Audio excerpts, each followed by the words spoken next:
Hey guys, today on my channel, that's not my usual intro, but we're gonna go with it. Today on my channel, we're going to tackle the eyeshadow romance palette tag. Well, I think it's just supposed to be like the makeup romance palette tag, but I saw Amy Loves Makeup do an eyeshadow palette version of this, and I was like, I might have to do that.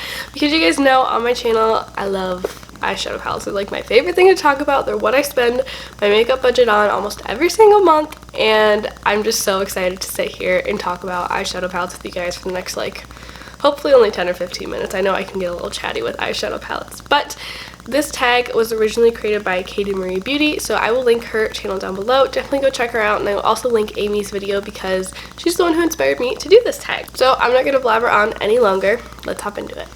Alright, you guys, so let's hop into the first question. So the first question is, they're not really questions, they're just like prompts. So the first kind of question slash prompt is the one you're in the committed relationship with. And listening to Amy describe these was so funny because she's like, I love romance novels and rom-coms, and I'm like, I'm right there with you, girl. So I hope I will do just as a good job, but definitely go check her video out. This is the palette that you are in a committed relationship with. You can count on them. They always have your back. You use them frequently. They're your ride or die. And for me, that one was really hard because I tend to bounce around through my makeup quite often because it's just, I like to use my makeup. I have a lot of it, so I like to bounce around, especially with my eyeshadow palettes. But one that really popped into my head and wouldn't get out is my Dream Street palette from ColourPop. Did you guys know that they're discontinuing this? Like, after so long. This has been out for years and years. I can't believe they're finally discontinuing it. Like, not like finally, like, oh, finally, like, oh, finally. But this is one of my favorite palettes. This was my first pressed shadow palette from ColourPop. You guys can tell how old mine is. I don't even have the names on it, but I adore this palette. I have created so many beautiful looks with it. Every time I open this palette, it still sparks some creativity for me. These warm tones may not be, I mean, warm tones will always be my jam, let's be real. But I may be reaching for more colorful palettes these days when I want to play around. But this palette is great for doing something a little bit more colorful or keeping it neutral, keeping it everyday friendly. I love the formula of all the shadows in here. It's just my ride or die. I will never give this palette up, ever, ever, ever. I love it that much. Okay, so the next question was the one that you're still in the honeymoon phase with. Now, to me, this means the palette that's a little bit newer to my collection that I'm still just kind of infatuated with. Like, I haven't figured out, like, oh, you have issues with some of your shadows, or I don't like this about you, or anything like that. And I would have to say that's my Jackie Aina palette. So I got this palette in January of this year, and I've used it quite a few times, and I've thoroughly enjoyed it every single time I've used it. I feel like I'm kind of getting re-infatuated with the Anastasia Beverly Hills formula. Everything is so soft and blendable and pigmented, and I feel like it's so effortless. I really don't have to work too hard with this palette. I'm sure there are some faults within this palette. I mean, they might just be like personal preference faults, but I haven't found them yet. So we're still in the honeymoon phase. We're still very happy together. There's no fighting, anything like that. So this is the palette that I chose for that category. Oh, you guys, I was a little bit nervous to choose this palette for this next category, and that is the one that you friend zone. So that's the one that maybe had a little flirtationship with, but eventually you decided, you know what, I can't take to the next level with you. Oh, I feel so silly describing eyeshadow palettes like this, but it's so much fun. It's bringing me a great distraction during this crazy time in my life. So the palette that I chose for that category is the Alma palette. So Amy Loves Makeup actually created this palette in collaboration with Amy Hearts Beauty. There's been a lot of drama, especially over the past few days, regarding this palette. I'm not going to get too in-depth with it because I don't know the story, honestly. But I just feel like some shady business practices, some shady morals are going on with this palette right now. And I did do a review on this palette on my channel. I need to go into the description box and put in a little disclaimer.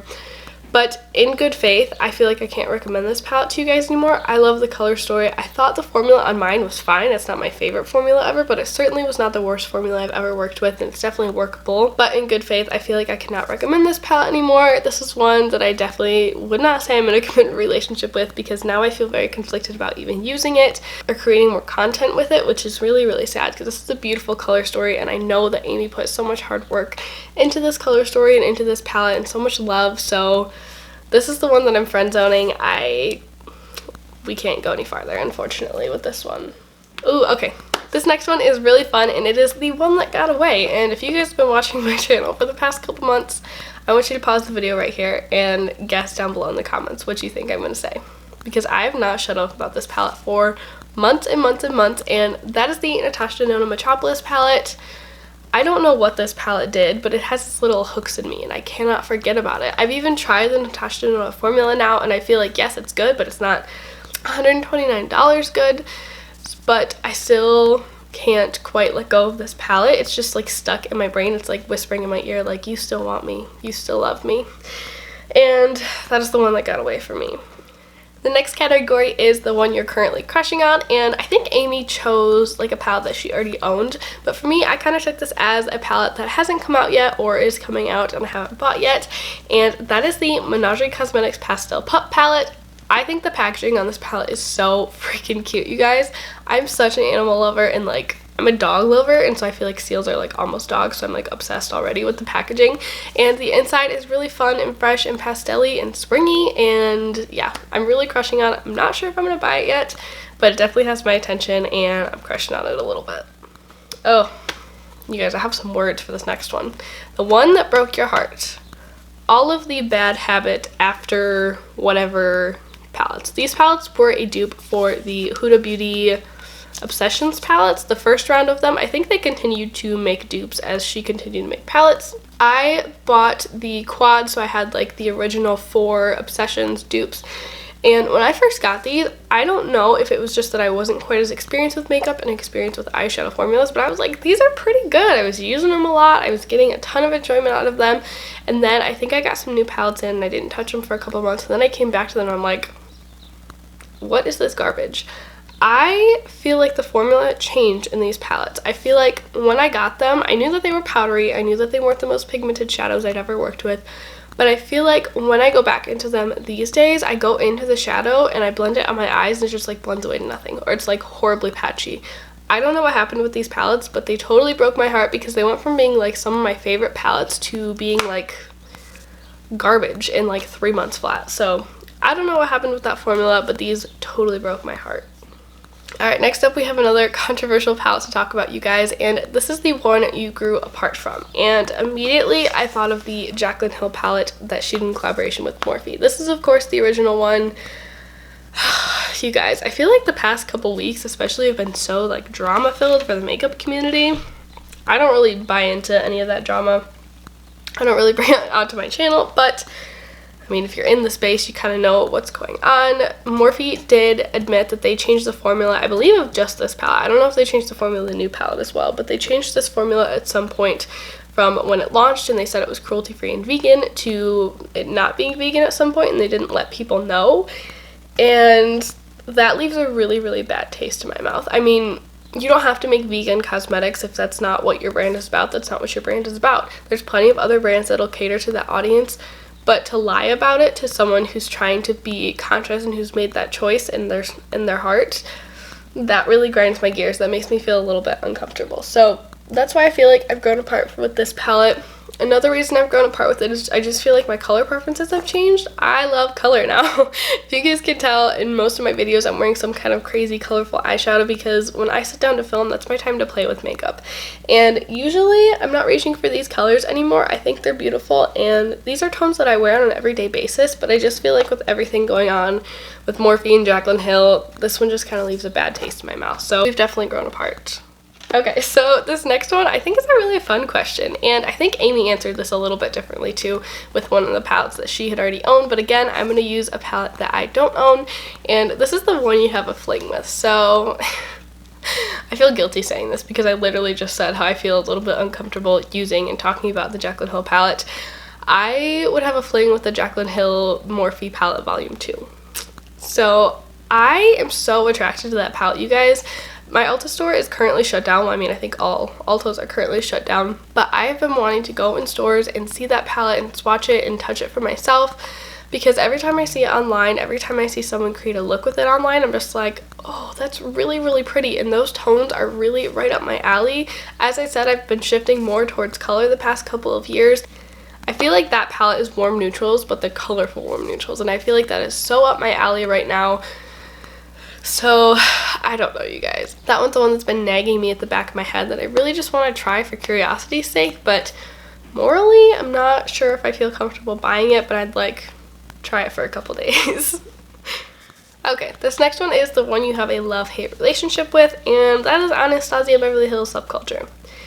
This palette is one of the most beautiful palettes color story-wise that I have in my collection. I think it is gorgeous, but I'm afraid of this palette, which is beyond ridiculous in so many ways.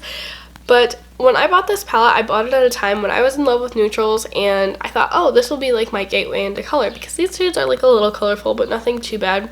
I wasn't an expert with eyeshadow. I mean, I'm definitely not an expert now, but I feel like I was even less experienced with eyeshadow, and I was just like afraid to dip into it, and I've like scarred myself, and I'm still afraid to dip into it. Maybe I should do like a palette bingo with this palette. Maybe I'll do that soon. But this one I have a love-hate relationship with because I adore the color story, but the formula is a little bit temperamental, and I think I would be fine using it now, but it's just like that stigma that's in the back of my head, like, oh, this is hard to use, like, oh, maybe you shouldn't use it, maybe use something else. And then the final palette that I want to talk about today is the palette that I gave a second chance, and that is the Juvia's Place The Magic Mini palette. When I bought this palette, I was a little bit, like, I was excited when I bought it because Kelly Gooch creates so many beautiful looks with this palette. If you guys watch her channel, there was a period where I feel like this was the only palette she was using. She was creating so many beautiful looks. I'm like, I love those looks. I'm gonna buy this palette so I can create those looks. I got it home and I was like, I don't know if I should have bought this. So I kind of touched it here and there. It sat in my collection for a couple months, and then a few months ago I decided, you know what, this is silly. We're going to make up our minds about this palette and either keep it or give it to someone who will love it more. And I gave it a second chance, and I really do enjoy the tones in here. Again, it's not my favorite palette in the world, but it's definitely workable. There's not enough mid-tone mattes in here for me, and I feel like the mid-tone mattes that are in here don't really work that well with the rest of the shadows in the palette, so it just doesn't quite suit my makeup style the way I like to do it. But I can of course pull in one of the other hundreds. I can of course pull in another palette that I have in my collection to pair with this, and that's what I've been doing a lot lately, and I've truly enjoyed the looks that I've been creating. So that's gonna wrap this video up. Thank you guys so much for watching. If you want to do this tag and you don't have a channel, I tag you to do it in the comments of this video. I would love to read your responses. I think that would be so much fun. If you guys have a channel and want to do it, I tag you. I never wait for anyone to tag me to do tag videos. I just do them. But that's gonna wrap it up for me today. Like I said, I would love to know your answers to these questions in the comments. Thank you so much for watching. Don't forget to hit the thumbs up and subscribe, and I'll see you in my next one. Bye. Years, and I feel like that's this palette, but like colorful. Like, it's like the warm neutral lovers who love this palette love that palette, but it's like cranked up the colorful. No, that's wrong. We're not saying that. That doesn't make any sense. I feel like these tones, there's not enough mid-toned